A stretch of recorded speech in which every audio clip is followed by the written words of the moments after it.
Hey, if you're exhausted from the endless grind, waking up already tired, scrolling through your phone before your eyes are fully open, chasing fixes for anxiety that never quite leaves, patching up relationships that keep cracking in the same places, grinding through a career that pays the bills, but drains your soul, constantly tweaking your habits, your mindset, your routines, your supplements, your morning rituals, your evening wind-downs, your journaling prompts, your therapy sessions, your shadow work, your breath work, your cold plunges, your manifestation boards, and yet somehow, deep down, nothing ever really shifts. Nothing ever feels truly resolved. Then hit that subscribe button right now and lock in until the very end. I'm about to lay bare the uncomfortable, almost forbidden truth that most people spend their entire lives running from. Yuri, not actually addicted to becoming a better version of yourself. You're addicted to the intoxicating high of trying to get better. And the second you see this pattern clearly, really see it without flinching, you can't unsee it. You can't go back to pretending it's all just personal development. This isn't another feel-good motivational speech designed to make you feel inspired for 5 minutes. This is the dark, unflinching mirror you've probably been avoiding for years. Stay right here, because what I'm about to walk you through might finally explain why real peace, real rest, real arrival always seems to be one more book, one more course, one more breakthrough away, and exactly why the whole system is quietly rigged to keep it that way forever. You tell yourself you're searching for real answers. You convince yourself you're finally going to crack the code, unlock the secret, heal the root wound, rewire the limiting belief, break the generational cycle, step into your highest self. You feel the urgency in your chest, like it's life or death. But stop for just one brutal, honest second and look at the evidence staring you in the face. You're not actually hooked on genuine, lasting solutions. You're hooked on the temporary electric rush that comes from solving. The dopamine flood when you discover a new framework, the warm comfort of checking off another box on your endless self-improvement list, the soothing illusion that meaningful progress is happening right this very second because you're redoing the work. You've invested literal years, maybe even decades into this loop. Auditing your sleep tracker data at 2 a.m., rewriting your limiting beliefs for the 10th time this month, switching from one therapy modality to another because the last one wasn't deep enough, buying yet another journal because the old one doesn't feel aligned anymore, signing up for the next masterclass, promising to finally dissolve your money blocks, your abandonment wounds, your imposter syndrome. But if you dare to zoom out and trace the long arc of your life, something unsettling starts to emerge, like fog lifting at dawn. The core problems never actually vanish. They just shift.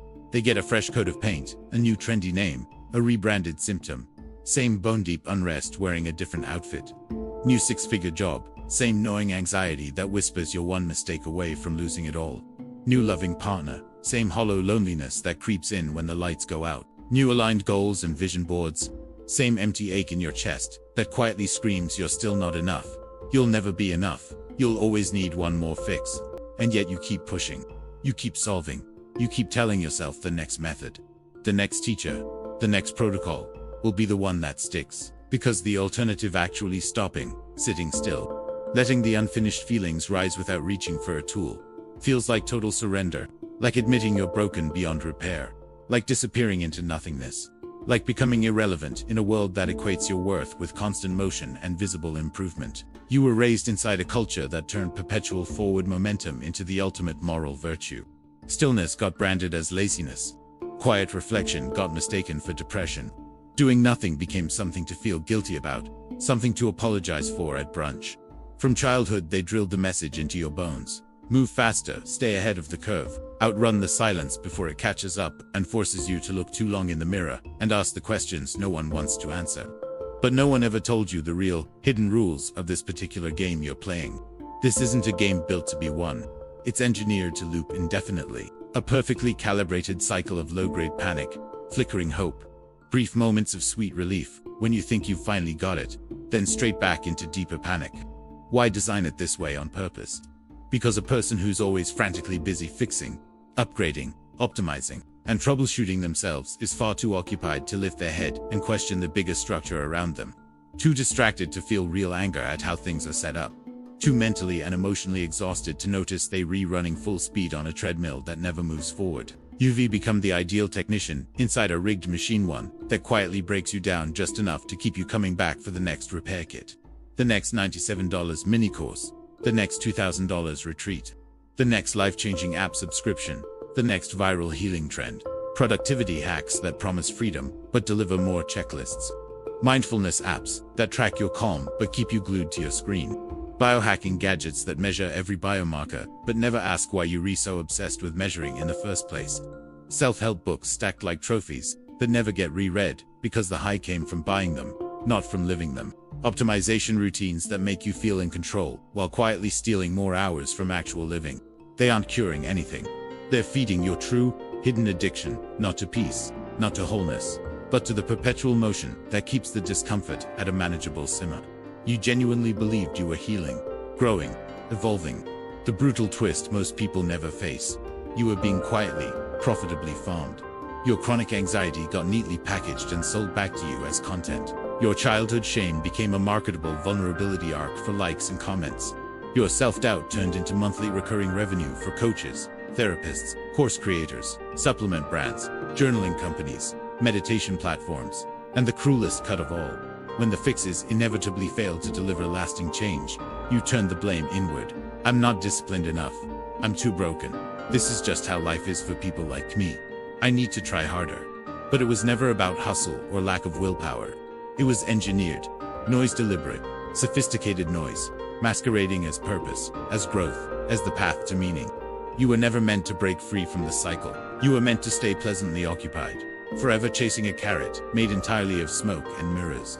So right now, ask yourself the question that's probably already clawing at the edges of your awareness. When was the last time you simply noticed what was actually there inside you, without immediately slapping a label on it, without rushing to journal about it, reframe it, meditate it away, turn it into a lesson learned, or weaponize it into content? When did you last sit with that quiet, persistent Ike, the one that lives under your ribs and never quite leaves without reaching for your phone, your planner, your affirmation cards, your favorite podcast, your breathwork app? Simone Weil captured it better than almost anyone. Attention is the rarest and purest form of generosity. Not the distracted, multitasking version most of us call attention. Not the performative screenshot-ready version. Not the tracked, gamified version. But the rare, almost extinct form of attention that listens deeply, stays present, refuses to escape or solve or spiritual bypass. The kind that simply says, I see you, all of you. The ugly parts, the scared parts, the exhausted parts. I'm not running. I'm not fixing. I'm staying right here with you. That kind of unflinching, non-performing attention is profoundly dangerous to the machine. It produces 0 clicks, 0 affiliate links, 0 upsells, 0 monthly recurring revenue. It doesn't make you easier to algorithmically target. It doesn't make you more controllable. It doesn't keep you dissatisfied enough to keep spending. It makes you startlingly, disruptively human. Again, that's the one thing no system built on perpetual lack can afford. Most people feel that danger the moment real silence arrives, and they bolt straight back into the familiar noise. Back into fixing, back into optimizing, back into performing growth, because true silence forces a raw, unavoidable confrontation with the one thing no course, no guru, no protocol can ever monetize or control. Your unfiltered, unprocessed, unbranded inner truth. And once you've glimpsed even a sliver of it, you can't fully pretend it doesn't exist anymore. So here's the question that slices straight to the marrow. Were you ever actually trying to solve the concrete, solvable problem more? Were you just desperately trying not to feel so damn much all the time? The modern world we swim in doesn't resolve anything at a root level. It extends problems. It stretches them out across years. It rebrands them season after season. It recycles them into the next viral crisis, the next trending wound, the next must-heal archetype. One manufactured emergency bleeds seamlessly into the next. One notification overlaps another until your nervous system forgets what calm even feels like. Everything is framed as urgent, important, life or death, but nothing ever reaches true resolution or clarity. You're no longer living as a free, sovereign person. You're functioning as an always-on, hyper-reactive node inside a vast network designed for perpetual alert, perpetual response, perpetual mild emergency. And the sickest, deepest twist, you were meticulously trained and rewarded for exactly this state. Conditioned from school onward to believe something is always wrong, and it asks your personal responsibility to identify it, name it, track it, fix it, post about it, and monetize the process if possible. You wake up and the first thing you do is check. Newsfeed, something terrible happened overnight.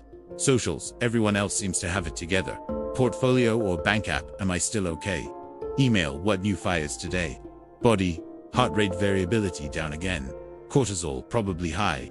Calendar, how many back-to-back calls before I can breathe? Something must be off. Something demands immediate attention. Something requires your heroic intervention. That's not healthy awareness anymore. That's classical conditioning. Because if every single moment of your day is framed as a potential crisis, you never create the spaciousness to ask the truly forbidden questions. Was any of this urgency even real in the first place? Who benefits when I stay in fight or flight 24/7? Who profits most when I never stop long enough to question the architecture of my own exhaustion? You were never born to live like this, chasing endless internal and external alarms, treating your own existence like a bug-ridden piece of software that needs constant debugging. You were conditioned to fear the quiet more than anything else. Somewhere along the line, stillness got relabeled as danger. A quiet mind meant something was terribly wrong. Doing nothing for even 10 minutes meant you were lazy, worthless, failing at life. So you learned to fill every single gap, every crack, every pause with more action. More scrolling, more workouts disguised as therapy, more bettering yourself, more podcasts playing in your ears while you brush your teeth, more spiritual checklists masquerading as enlightenment, more side hustles to prove you're worthy. Not because you came into this world fundamentally defective, but because real silence threatened to strip away the comforting illusion that constant busyness equals value. And the illusion is where the control lives. Simone Weil hit the nail again. Giving genuine, undistracted attention to suffering your own or someone else's is one of the rarest acts left in the world. But that's precisely what the culture refuses to reward. It rewards reaction speed. It rewards performance under pressure.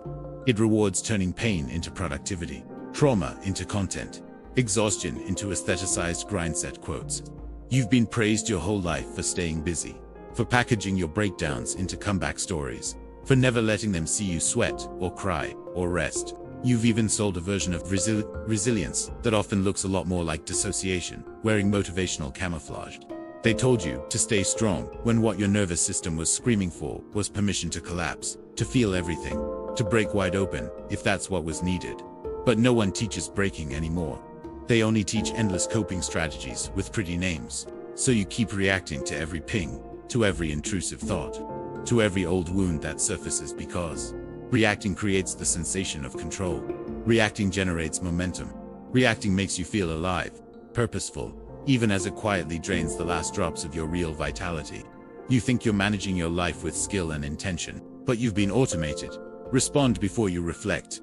Fix before you feel. Speak before you truly see. Act before you understand. You don't live your experience anymore. You administer it like an overflowing inbox that never empties. True presence asks for something most people find terrifying: radical stillness, radical slowness, radical willingness to sit with reality exactly as it is right now, not forcing it to change on your timeline, not rushing to reframe it into something palatable, not turning it into a teachable moment for your Instagram story. That's why the vast majority runs screaming from it. Not because they're weak, but because almost no one ever showed them through modeling, through culture, through relationship, that silence isn't punishment. Silence isn't failure. Silence isn't the enemy. Silence is often the only doorway back to yourself. But when your entire identity has been constructed around solving, managing, improving, performing, what happens the day the fixing finally runs dry? What happens when the noise stops and there's nothing left to optimize? Most people panic in that moment. They manufacture brand new problems on the spot. They restart the healing carousel with a different branding. They rip open barely healed scars because the identity of the person who is always working on themselves feels safer than the unknown territory of simply being asterisk. The system didn't just keep you productively busy. It convinced you at the cellular level that your worth, your safety, your right to exist depends on never, ever resting. Here's the quiet, heartbreaking tragedy most never name. You have mistaken the sharp discomfort of real silence for actual mortal danger. But what if that silence wasn't trying to destroy you? What if it was the first real invitation you've received in years to come home to yourself? If literally no one in your life ever taught you through their own example that it's safe to sit in stillness without an agenda, without a timer, without turning it into content, how could you possibly know for sure that silence isn't the exact medicine you've been running from your whole adult life? You thought you were on a noble quest to heal. In reality, You are feeding one of the most profitable industries on earth, an industry that has zero financial incentive to ever let you arrive. A self-improvement treadmill, engineered for maximum runtime and minimum destination. The sociologist Zygmunt Bauman called modern existence liquid life. Everything fluid. Nothing ever allowed to solidify. Constant motion without ever landing. Constant becoming without ever being. You're not evolving in any deep way. You're circulating. Self-help, ecosystems, therapy, culture, productivity, industrial complex. They all promise eventual arrival while quietly delivering subscription renewals. Evergreen funnels, lifetime access upsells. An unhealed, slightly dissatisfied customer is the ideal long-term client. A fully rested, truly present person stops buying. You don't purchase fixes anymore. You purchase the seductive sensation of fixing. And that sensation is infinitely more addictive because it gives you just enough forward movement to prevent real rebellion. Just enough validation to keep shame at bay. Just enough pseudo-progress to stop you from asking why the promised land never appears. You feel seen but not relieved. You feel active but unchanged at the core. You confuse frantic motion with genuine meaning. But it's all performance art, growth turned into theater. Healing turned into aesthetic. Even your vulnerability gets neatly commodified now. Share your story, but only if it's wrapped in empowerment buzzwords. Only if it ends on an uplifting note. Only if it's digestible for brand partnerships. Invest in yourself, but every investment magically comes with recurring fees, annual renewals, surprise masterminds. You need to level up. Every coach sells you freedom that somehow always requires ongoing payments to maintain. The systems don't tell outright lies. They're smarter than that. They sprinkle in just enough partial truth, just enough science-wide language, just enough emotional resonance to prevent you from digging any deeper and exposing the machinery. They excel at symptom management while carefully steering you away from full, unmediated presence. They hand you elegant 10-step programs instead of unstructured silence. Color-coded checklists instead of empty space. Structured routines instead of unstructured room to think dangerous, independent thoughts. Because if you ever got genuinely quiet for long enough, if you let the nervous system downregulate, if you let the mind settle without input, you might start seeing the structure itself. You might start asking the questions they're terrified of. Who actually profits when I stay confused and slightly desperate? Who designs and maintains a cultural environment that feeds on unresolved pain and perpetual searching? Why have I normalized spending years, decades accepting this low-grade civil war inside my own body and mind as just how adult life works? You weren't born to live as a 24/7 first responder to your own existence. You were conditioned gently, persistently, profitably to fear silence more than suffering. Because silence has no affiliate link. Silence doesn't upsell. Silence can't be tracked, gamified, or turned into content. So they flood the space with more journaling prompts, more somatic exercises, more inner child visualizations, more subconscious reprogramming audios, more trauma-informed, this and nervous system aware. That's anything to keep you engaged, anything to keep the wheel turning, anything to prevent the one thing that could actually threaten the entire economy of lack. You stopping long enough to realize you might not be broken after all. You might just be a human being who was never given permission to rest inside a world that profits wildly from your unrest. If this landed like a brick to the chest, fury suddenly exhausted from the very idea of another healing journey and you ready to try the scarier path of no path at all, drop a like right now. So, I know you're feeling this. Share this video with one person you know is quietly stuck in the same invisible loop, and subscribe if you want more raw, unfiltered truths that don't polish the edges or sell you hope. They just hand you the mirror. Turn on notifications so you don't miss whatever comes next. Your real life, the quiet, unhurried, unmonetized one, has been waiting patiently in the silence this whole time. Go sit with it. No timer, no agenda, just you. Thanks for staying all the way to the end.